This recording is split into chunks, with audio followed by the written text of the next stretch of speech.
smut dans un roman.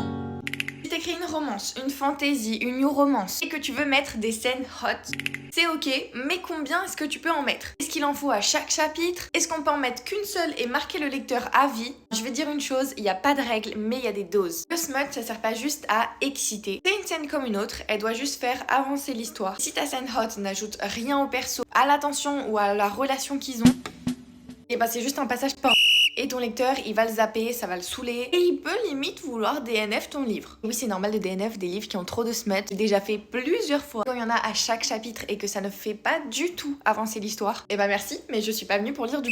Donc si tu veux un repère simple, une scène de smut est égale à une bascule, une évolution, une conséquence. Sinon je suis désolée mais t'es pas en train d'écrire un roman spicy, t'es en train d'écrire quelque chose qui devrait être interdit aux moins de 18 ans. Et si tu veux qu'on parle des différents types de smut, du soft, de l'explicite, du dark, n'hésite pas à mettre smut en commentaire et je vous ferai une partie là-dessus. Sinon j'ai bien envie de savoir à quelle fréquence vous pensez qu'il faut mettre des scènes de smut dans un livre. J'ai bien envie de voir vos réponses et surtout votre avis là-dessus. Parce que c'est vrai qu'en ce moment dans les romances on voit énormément de livres avec de plus en plus de smut qui à l'époque existait mais en beaucoup moins présent. Moi je me souviens des premières romances que j'ai lues, c'était vraiment des scènes toutes mimi, tout kiki, limite on savait même pas ce qui se passait, on se l'imaginait juste. Alors que maintenant c'est devenu tellement explicite qu'on ne s'imagine vraiment plus rien. Donc voilà, je sais pas trop si je préférais avant ou maintenant. En tout cas il y a du bon dans les deux et les deux se font. Alors il suffit juste de choisir ce qui te convient et surtout ce que tu aimes lire dans les romances.